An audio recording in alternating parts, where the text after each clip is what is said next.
Hello that's for today's video kay mag-harvest ko guwan sa pisonet na ho ba. So karon katapusan, every katapusan nag-harvest ako ng kita sa pisonet.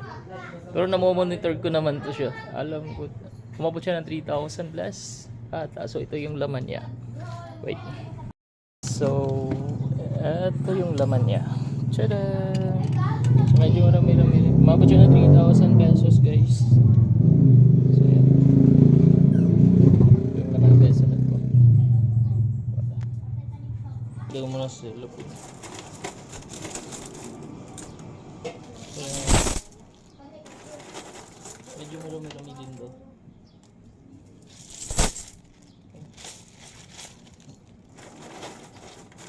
Umabot ng 3,000 pesos.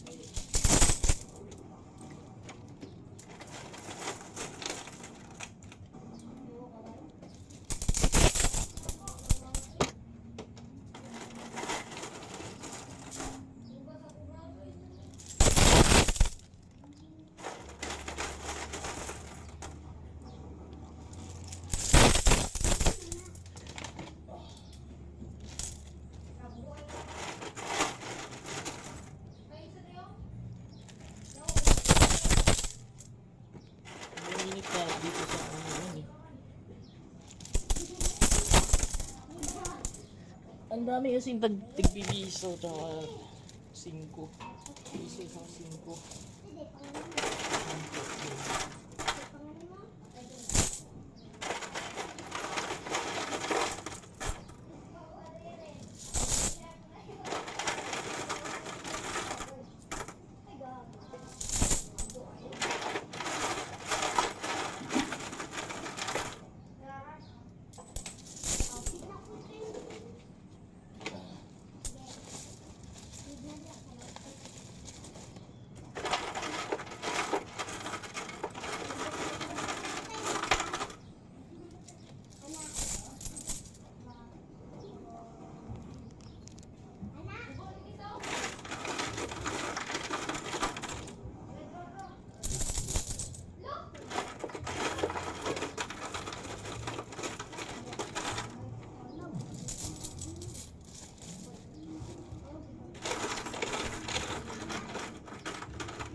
I could go back to the very first day I saw you today.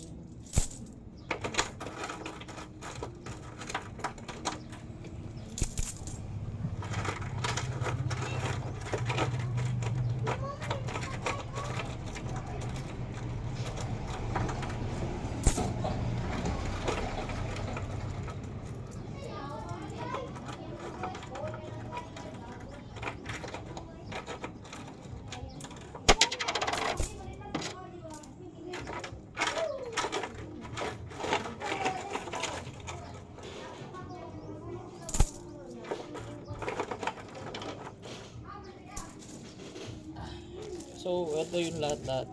Isang buwan lang to. Ang dami, no? Pero ang dami kasi 50 piso. Kaya ang dami niya. Actually, kunti lang daw. Mabot ng 3,000 pesos po. Yun na po. Mabot siya ng 3,000 pesos. That's it for today's video.